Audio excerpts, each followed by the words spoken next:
Corpus Christi. Continuing to get good call outs. Our trajectory looking nominal, systems looking nominal. Just amazing to see all 33 lit up once again.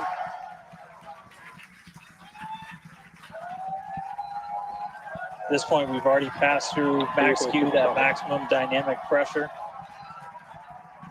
and passing supersonic. So we're now moving faster than the speed of sound, getting those onboard views from the ship cameras.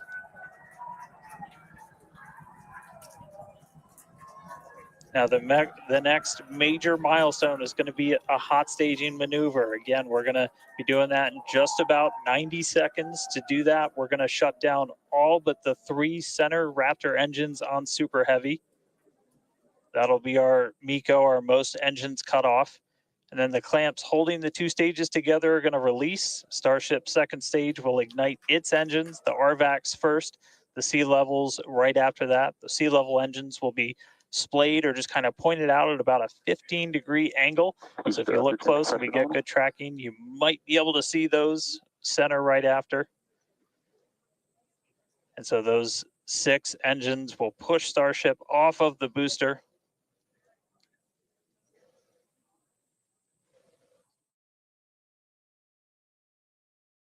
All right, counting down now. We're going to be coming up right at around the 3-minute mark on that hot staging maneuver. Again, we'll see the booster engines start to shut down. You'll see all but 3 lights go out in the middle, and then we'll see the engines ignite on ship, pushing it away, and that will start carrying the ship into space. Booster will start to do its flip and then move into the boost back burn, setting it up for eventual splashdown in the Gulf of Mexico. Stage separation.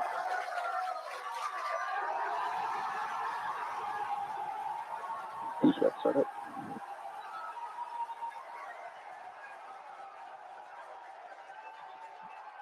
Hot staging confirmed.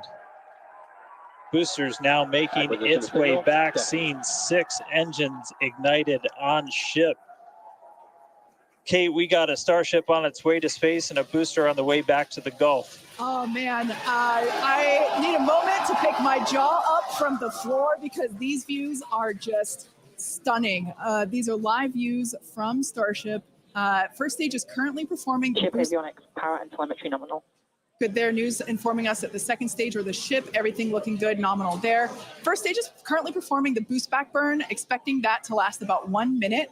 That boost back burn, propels the booster back towards the coast, taking it to a landing in the waters of the Gulf of Mexico. We're only using the Super Heavy boosters 13 center engines from here on out. As whenever they relight, you'll be able to see that in the left bottom corner. Those are the ones that can gimbal. In other words, they move and change direction in order to change the thrust to steer the first stage back to Earth.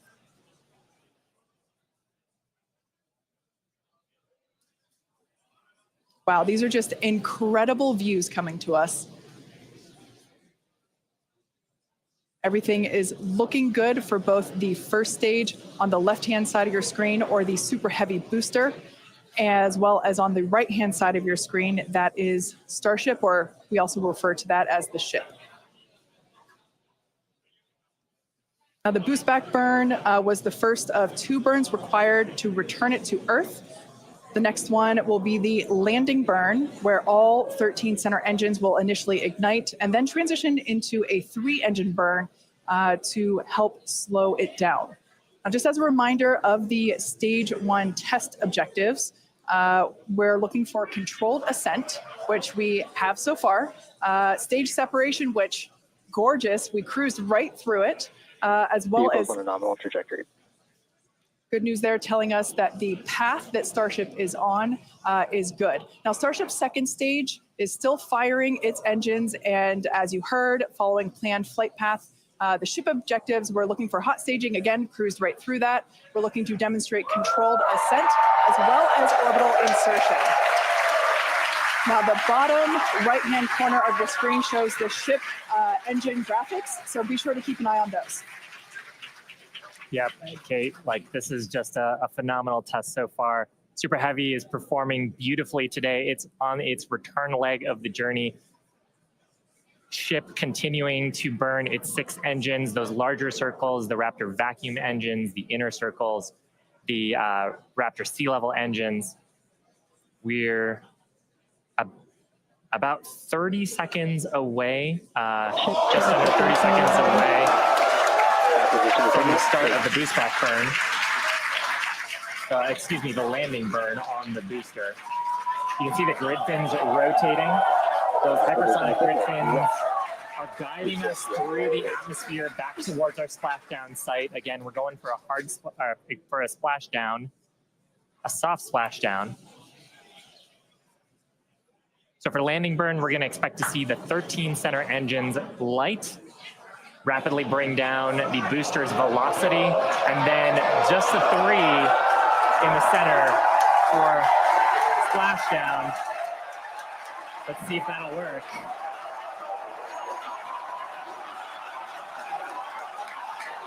We're getting a few engines.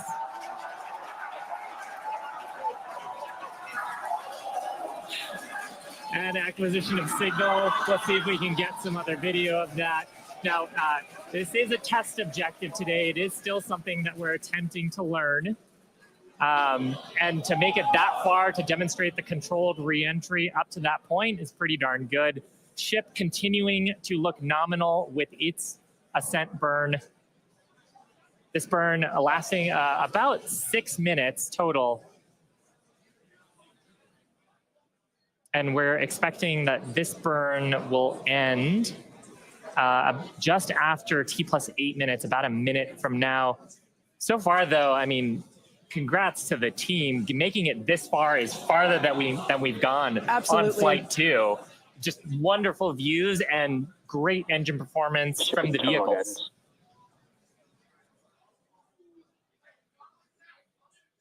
So far, we've hit controlled ascent. We're in the middle of that right now. We demonstrated the hot staging. Kate, as you said, cruised through that. We demonstrated controlled entry of the booster. Just stopped a little short of the engine relight, but hey, that's something we can learn for the next one. Yeah. Now that view that we just had moments ago was a live shot of Star Command. There you see it again. This is our mission control center at Starbase, where vehicle operators are standing by. Now the next milestone coming up is in less than a minute. At that point, ship will, or I'm sorry, actually it already has. Ship engine cut off. There we go.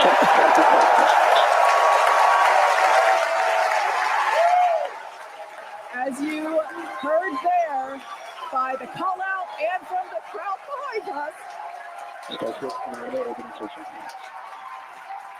Starship's 6 Raptor engines have successfully shut down. We heard a call out for nominal orbital insertion, which is incredible. Look at these views, Dan.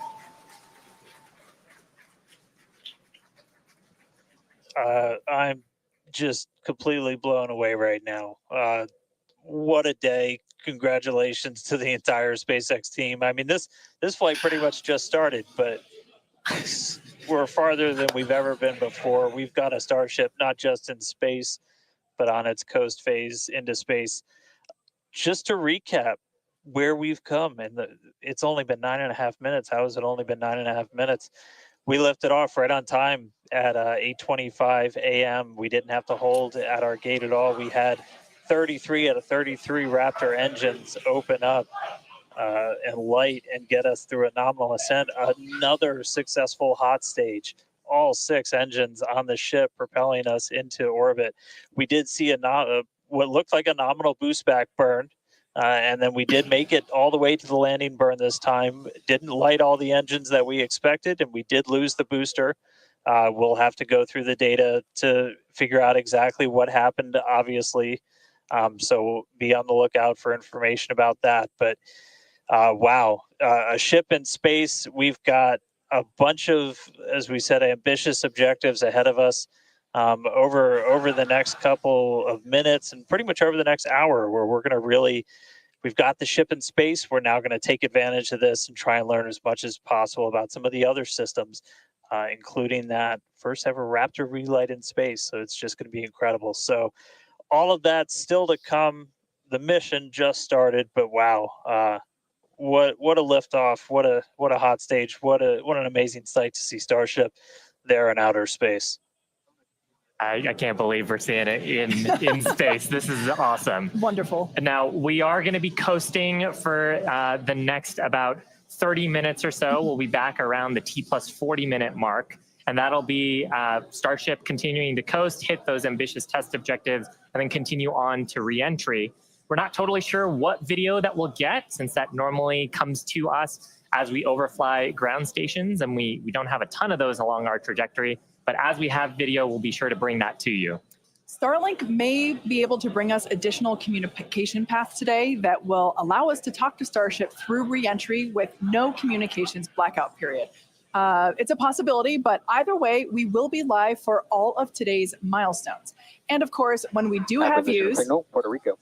especially like the ones that we have now, which I just cannot get over, when we have views, we will be sure to bring those to you live. But no views or no views, we'll see you back here at T plus 40 minutes. Pez door is opening.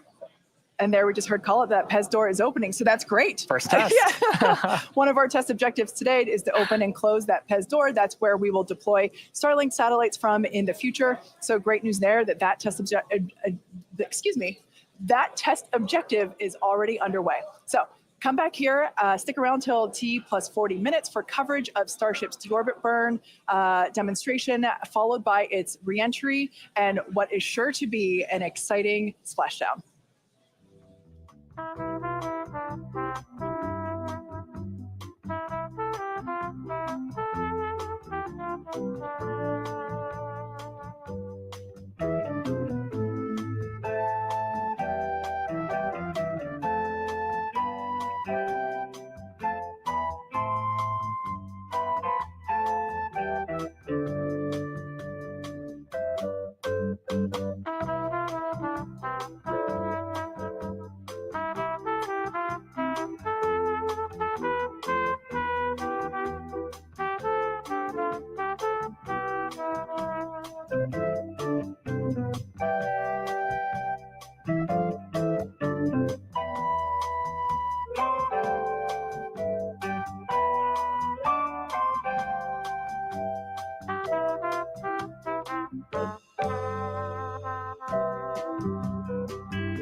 Expected loss of signal, Cape Canaveral.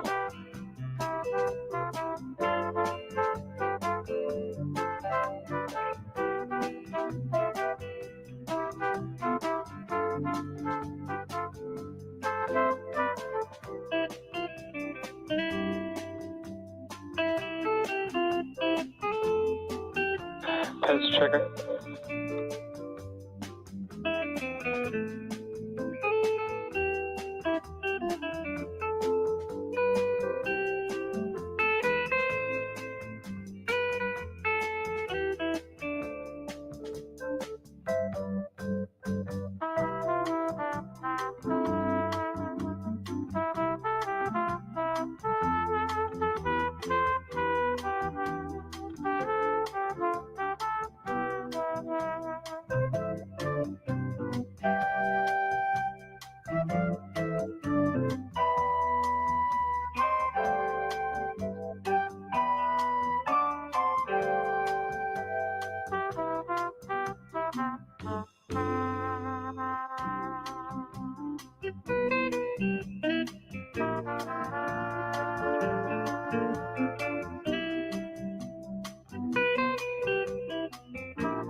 Expected loss of signal, Puerto Rico.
Acquisition of signal, Idris.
Starship's flight computer is in propellant transfer demo.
Starship flight computer is in the propellant transfer complete state.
Pez, checkout's complete. Doors closing.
Patrol has started.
Acquisition of signal, harvest dock.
Welcome back to live coverage of our third Starship flight test, which lifted off from Starbase, Texas at 8:25 a.m. Central Time. Our main objective today was to get through all of our ascent burns and collect as much data as possible, including a potential Starship entry. And we just came out of a coast phase and were treated to a number of HD views thanks to Starlink, including the PEZ door open-close test. So that was one of our test objectives today that we met. So that's awesome. It has been such a great day. It has been a phenomenal test day. Just to see booster lifting a Starship to ascent, ship completing its ascent. Just a wonderful day. Kind of to recap the objectives a little bit. Booster completed its ascent, ignited its 33 Raptor engines. We demonstrated a successful hot staging for the second time. Booster completed the boost back burn, didn't quite accomplish the landing burn, and then had a hard splashdown in the Gulf. Meanwhile, ship completely successful after the hot staging. We had a good 6-engine burn of the Raptor vacuum engines and sea level engines. And then we've commanded a number of demonstrations, including the Starlink satellite deploy demo, so the payload door, as well as a prop transfer demonstration. We do still need to do some data review on those. So as we get that data back, we'll be sure to update you on social for how those tests went. We are coming up on our next major milestones, which is an in-space relight of our Raptor engine for the first time, followed by re-entry and then landing in the Indian Ocean. Incredible. Yeah, that's right, guys. We should be just about 40 seconds away, 40 or 50 seconds away, if we do this relight demo. Do want to stress this is not a deorbit burn. In fact, it's actually going to function a little bit opposite of a deorbit burn. We're going to be raising our perigee with this burn for the lowest point of our orbit. This is just to demonstrate that we can relight a Raptor engine on ship while it's gone through a coast, while it's in outer space, while it's in microgravity, all of the different complexities that come with lighting this engine again after it's already done an ascent burn, but you're now coasting through space. This is going to be really important anytime we want to do in-space maneuvers in the future, like eventual deorbit burns, any of our translunar injections that'll have Raptor engines firing back up. We may not do it. There is all of the guidance is loaded into Starship's computer itself. So if it doesn't see the values that it needs to, we could just skip the burn. So we are waiting to find out if that's going to happen or not. If it doesn't, as we said in the beginning, we're on a pretty steep trajectory that we are coming home no matter what, regardless of doing a burn. This was done just so we can really, we're in a trajectory that's really not super susceptible to delta V changes in velocity. If we were to do a burn, we've got a pretty concise footprint in the Indian Ocean that we're going to be targeting for splashdown today. It does sound like we are skipping past the on-orbit relight demo this time. Again, we'll confirm all of this through our post-flight data review, but it did sound like we did pass through that burn. So now that's going to start setting us up for reentry. Yeah, that's exactly right. So coming up next around T plus 49 minutes is Starship re-entry. Now, this is typically a portion of flight where we don't have communications with spacecraft because they're re-entering the Earth's atmosphere at or around orbital velocity, about 8 kilometers per second or roughly 5 miles per second. Super fast. Now, at those speeds, the spacecraft's interaction with the atmosphere results in friction and creates a plasma field around the vehicle. That blanket of plasma distorts communication frequencies, so we're basically left with a brief communications blackout. Now, we might get some telemetry back through a connection to the Tracking and Data Relay Satellite System, also known as TDRS. But if the plasma doesn't entirely block it, that connection will be at a very slow data rate and definitely too slow for any video. But that's why Starship and Starlink are a great partnership. Starship is so big that it will leave a wake or a hole in the plasma field as it flies through an atmosphere. You can think of a wake kind of like when you see a boat going through the ocean, it sort of leaves a trail behind it. There's some of those great views from Starlink giving us views of Starship's onboard videos. And so we're hoping that the Starlink on board will let us, just like we're seeing these videos now, see through that plasma field by maintaining a continuous communication lock with the satellites on orbit through the wake that Starship leaves behind. Now, this is only the second time that we're testing Starlink during reentry. So even though we do have these great visuals now, don't be surprised if we manage to get some signal hiccups through. We're still learning about what that wake will actually look like in practice and whether we're able to get that live continuous high-speed data during reentry. Yeah, that's right. And one of the really primary reasons we want to use Starlink is to just gather as much data as possible. It's been said the data is the payload on one of these flights, where we're putting this flight hardware in a real flight environment, trying to learn about it as much as possible. Re-entry is going to be a really critical phase of flight. We really want to know how the ship's going to perform, especially that heat shield as we're going through the hypersonic re-entry. So if something were to go wrong during this re-entry, we want as many paths as possible to collect that information, that data, just to, again, just continually feed back into the Starship program to make each flight more reliable, more successful. Acquisition signal, Mauritius.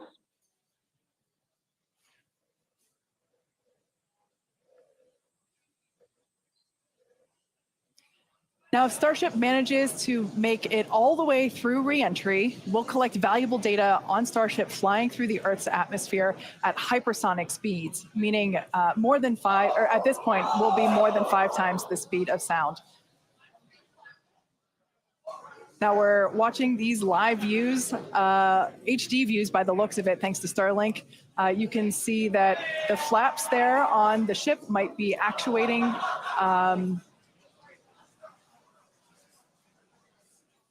Certainly some incredible visions of planet Earth behind Starship. Now, we've already validated Starship's ability to fly and land at subsonic speeds. You might recall those suborbital flights from a few years ago, and we can see those flaps there.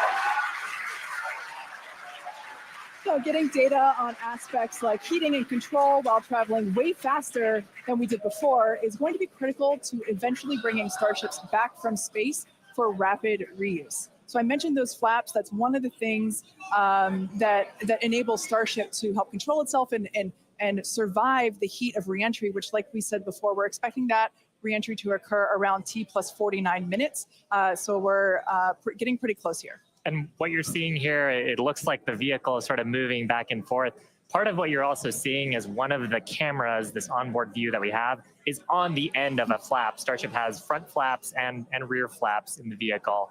So we've got 4 of those. And oh man, we can see the heating on those flaps as we're starting to re-enter the Earth's atmosphere. This is where the Earth's atmosphere is doing the work to slow us down. Now, like we said, this plasma field is, wow, what a view. We hope to maintain these views throughout. Starship is so big that we're hoping that the plasma field doesn't entirely blanket the entire vehicle. Right now, it is not. The Starlinks are still, brought to you by Starlink. Yeah, the Starlinks are still communicating and still capturing the data and the video that we see here. I mean, Shiva, this is just absolutely incredible views. We've never seen anything like this before. This is the biggest flying object ever in space. Absolutely, Kate. And it's important to note, with the ascent burn that we did was to get us to orbital velocities, even though we were on a nearly orbital trajectory. So the heating and the loads that Starship is going through right now are what it would be getting if it were recovering from an orbital mission. And just the fact that we have views through entry, this is incredible. Yeah. Again, this is the furthest and fastest that Starship has ever flown. And you can definitely tell by the crowd here in Hawthorne. The heat shield tiles doing their work. We talked about it earlier. Up to 2,600 degrees Fahrenheit that those heat shield tiles are dissipating as we are re-entering. Yeah, now this was one of the critical, or rather the key mission objectives that we were hoping to hit today. We have never, like I said before, this is the fastest and furthest that Starship has ever flown. So this is the first time that we're getting to collect this re-entry data and understand how these 18,000 hexagonal heat shield tiles are working together to protect the belly of Starship as it re-enters the Earth's atmosphere. Once again, the atmosphere is doing us a big favor here by 80 kilometers altitude. The atmosphere is actually doing us a huge favor here by acting as a braking system for Starship as it re-enters the atmosphere. And that's part of the reason why the flaps are so important. We're using the body of Starship and the drag from the atmosphere to slow us down from orbital speed.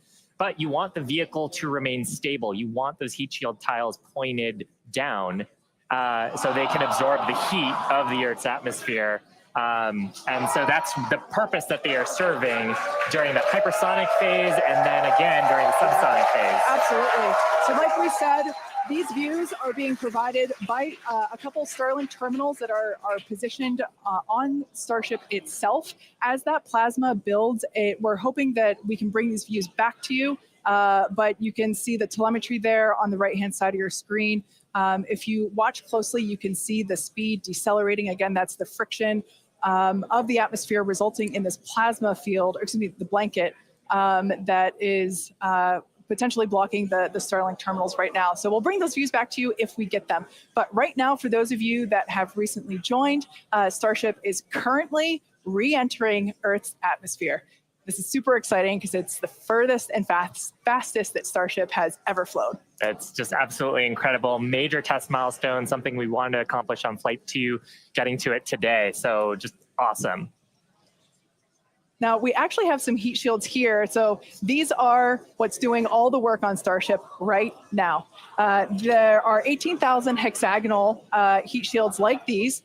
So this one that I have is flat, like this is what would be positioned on the flaps of Starship, whereas Shiva has something a little different.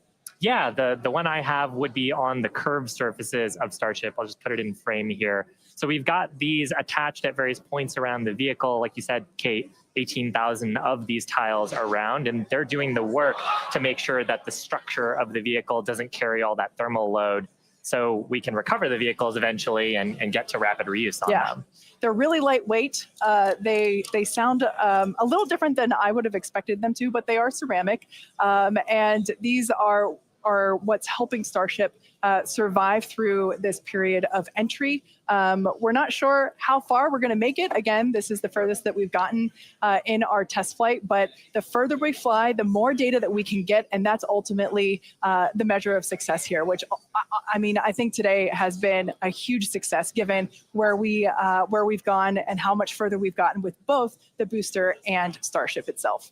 And one of the beautiful things about Starlink on board the vehicle, we were getting that high-speed video. High-speed video is a very high data rate, and usually video comes after you get your telemetry.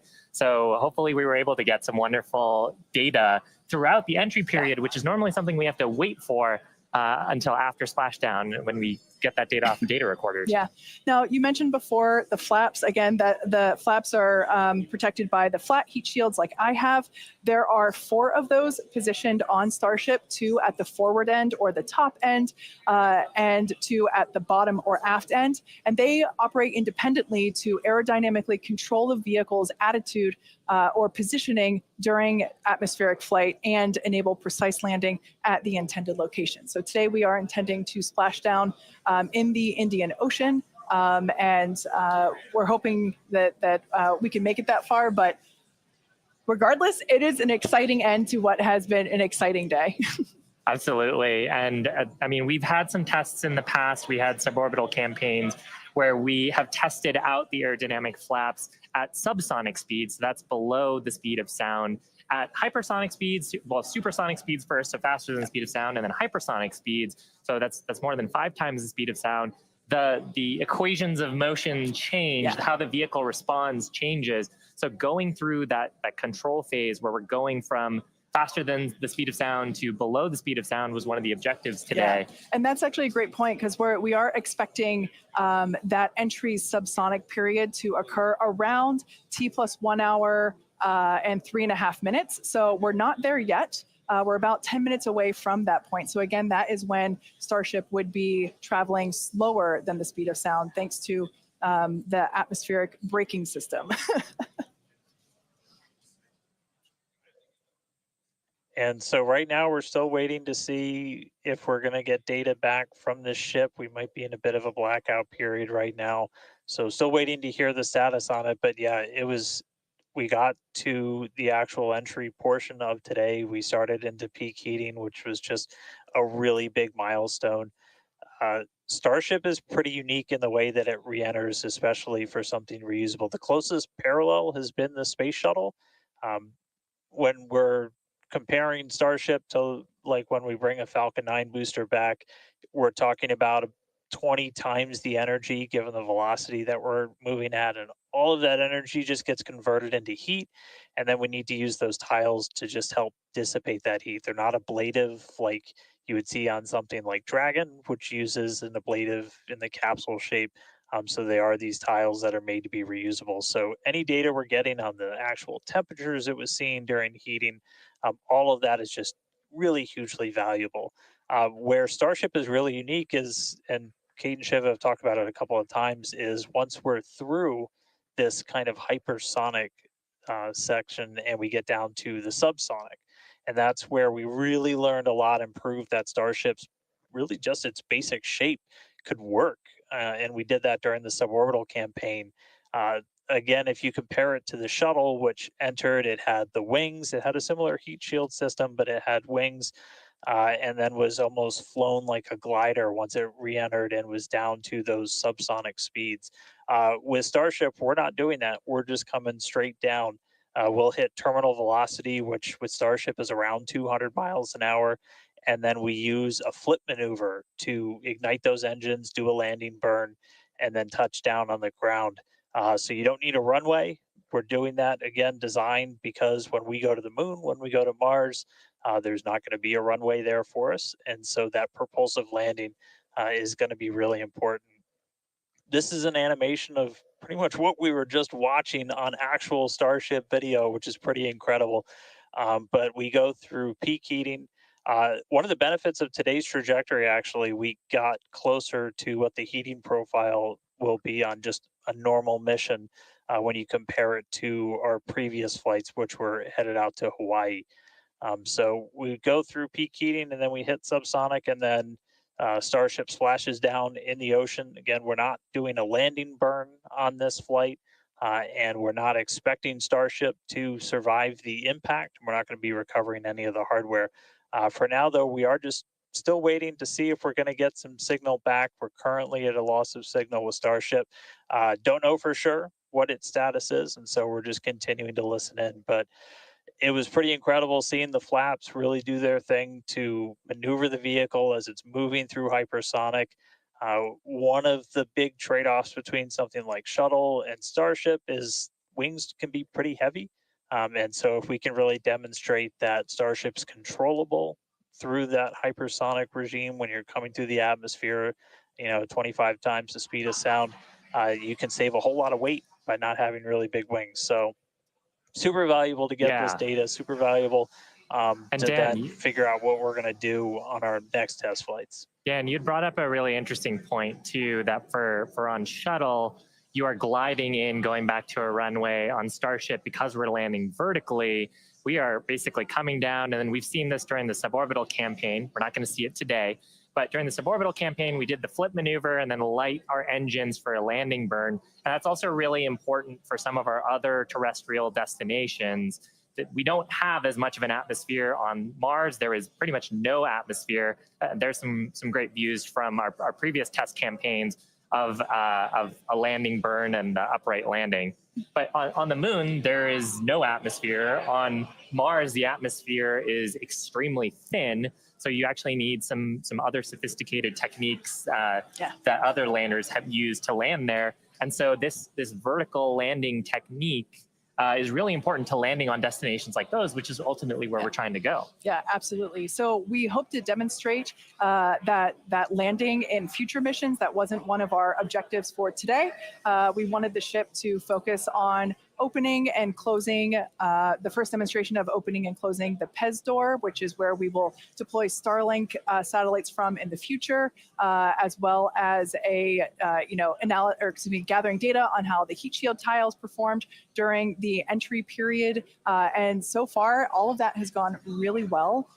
So overall, it's been pretty great, and it's great to see how those initial tests that we performed a couple of years ago for those high altitude tests allow us to see what those will look like in the future. But this piece that we're doing today of, okay, if we are coming back from orbital velocity and we're going through that entry period, that is the missing piece, right? We already figured out how to land once the ship gets to a certain velocity or altitude. And it's really this piece that we were trying to figure out today. How do we get Starship to survive orbital velocity atmospheric entry? And we hope to find out soon. Yeah, I mean, we talked about rapid iteration and how we do design. Part of our philosophy is testing early and often and trying to test in a way that is as flight-like as possible.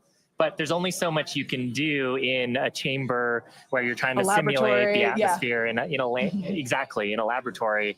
So there's nothing quite like when the heat shield tile hits the atmosphere in flight to gather that wonderful data and prove out some of the analyses and probably teach us a bunch of things that we didn't quite get right. For sure. And obviously for those of you that have been watching along with us, those were incredible views to see of that entry period where we saw the heat generating because of friction as the belly of Starship was, making contact with the Earth's atmosphere, and that resulted in some plasma. So as Dan said before, we believe that we're in a bit of a blackout period at the moment. We are expecting the vehicle, if it's still alive, we would be expecting the vehicle to be approaching subsonic or slower than the speed of sound speeds in 3.5 minutes from now. So if it's still up there in one piece, it still has a way to go. We're not there just yet. But we saw that plasma field building up around the exterior, which can blanket the entire vehicle, as it does with all of our Dragon missions, and we're at a loss for telemetry at that point in time. Yeah. So Dan's seen a lot of those with Dragon missions that he's supported. Yeah, absolutely. And we are hearing through some of the telemetry that it did look like we lost Starlink and our TDRS data flow at the exact same time. Now, if both of those signals are cutting out at the exact same time, that could mean we lost the ship. It has been several minutes since we've gotten any data from Starship. We are waiting just a couple more minutes just to see if we can get any additional confirmation, but that is one data point that we're tracking, and that could indicate that we had a loss or a breakup of the ship during that reentry. So might not make it all the way to splashdown today, but we were able to get through the early phases of reentry, hit some of that peak heating, which was just really incredible to see a Starship coming back from space after getting all those views from space for the very first time. So we'll just keep on listening in on the loops here, see if we hear anything over the next couple of minutes. And that might bring a close to a pretty successful day so far. So again, we did lose the TDRS. That's the tracking and data relay satellite. That's the satellite system that pretty much every spacecraft operating in orbit right now will use to get data. We were able to get some signal through that. And then we were also getting data back through Starlink.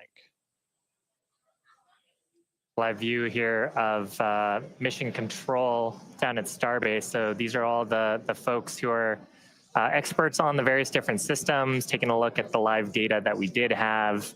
Probably in mission mode still, Yeah, but absolutely. It would be so tough to stay focused with what an exciting day we've had today. Yeah, to quote Monty Python, I'm not dead yet. We don't know, as Dan said. We did lose connection with TDRS, which is the tracking and data relay satellite system, and Starlink at the same time. So it is a realistic possibility that we lost Starship, which honestly was always on the table. We didn't know how far it was going to get. The further we could fly and the more data we could collect was always the biggest win. And so regardless of, if we did lose the vehicle and we are not able to make it all the way to our intended splashdown, note that we weren't intending to recover this vehicle, either vehicle, the Super Heavy booster nor the Starship. We weren't intending to recover either of them. They were both going to basically hit at terminal velocity and break up upon contact with the surface of the ocean. So we're standing by to hear whether or not we are going to be able to get telemetry readings back, but we are possibly anticipating news that we lost Starship due to basically a double blackout from TDRS and Starship data at the same time. But it's worth mentioning, this is the first time that we have come back at these speeds Absolutely. in any of the test flights that we've done so far with Starship. So we are trying to prove out that the heat shield works as intended, that the controllability at those hypersonic speeds works as intended. So if we were able to get back any data on that, that means the next version, what happens on flight 4, 5, 6, is going to be better. We must be able to get some, because we saw incredibly gorgeous high definition views of that entry period whenever it was initially starting. So we must have gotten some data today there. Has been otherwise a phenomenal day. Incredible. Liftoff on time, full ignition of all of the boosters, engines, successful hot staging, and then ship took it from there. Yeah, absolutely. We were able to see the ship actually make it further, as well as the booster. We were hoping that the booster would perform a soft water landing, but we lost it during just before it was able to ignite the landing burn. But the ship continued on. We saw all 6 all 6 Raptor engines on the ship ignite and then shut down for second engine cutoff. And we saw some amazing views as well. And it's just been certainly a day that I will be taking many screenshots and using them as my computer desktop background for, well, until the next Starship launch. When we get even better views, I'm sure. Exactly. And we also hit a number of our other ambitious test objectives. We had a chance to at least initiate the commands for a propellant transfer demo within the vehicle. This is something that Starship's going to have to do in the future, and these sort of transfers haven't been done at this scale before, so that's a first as well. We also were able to demonstrate that the payload door and we got to see that, yeah. And so those commands were sent. Again, data review to come and make sure that everything performed as expected, but that's going to be critical to deploying payloads in the future once Starship becomes operational. So a number of test objectives hit, much more accomplished than Flight 2, and making steady progress towards a fully, rapidly reusable, reliable Starship. Absolutely. And hey, Kate, and hey, Shiva, we were just hearing on the loops, we are making the call now that we have lost Ship 28. So as we were possibly expecting, we lost the data a couple of minutes ago. We haven't heard from the ship up until this point, and so the team has made the call that ship has been lost. So no splashdown today, but again, just it's incredible to see how much further we got this time around. We had a couple of those ambitious objectives that you guys were just walking through that we're able to take advantage of while Starship was in outer space flying over our planet for the very first time. So that was just really incredible. Obviously, there's a lot to go through. Everyone always wants to know right off the bat what happened. Takes us a little bit of time, but I can assure you as soon as we start finding things out, we're going to let everybody know. And I know everybody's going to be excited for the next one. I mean, as I pointed out in the beginning, there's 4 super heavy boosters either fully stacked or getting stacked right behind me. We've got other ships ready to go as well. So it's going to be a really busy time down here at Starbase as we look to really fly Starship as much as possible, get this vehicle ready to go for all the important things it's got to go do. And with that, we got to say a huge congratulations to our teammates and everyone who's supported the Starship program. There's been flames and reds along the way, but third time's the charm, and we made it to space. We also a big thanks to all of our future customers for your support. And we want to give a big thanks to the people of Cameron County, Texas, for their support, as well as the Coast Guard and the Federal Aviation Administration. Be sure to follow the SpaceX account on X for more updates from today's test flight and future Starship tests. But before we go, we want to wish SpaceX a very happy birthday. The company was founded on this day in 2002 when it basically consisted of this small team, a carpet and a mariachi band. I don't know about you, but we're feeling 22. Also, it's Pi Day. Yeah, but I mean, Pi Day is constant and never ending. So shouldn't every day be Pi Day from now on? I mean, that's a really good point. And I think after a test like today's, we all deserve some pie. Thanks for watching, and we'll see you next time.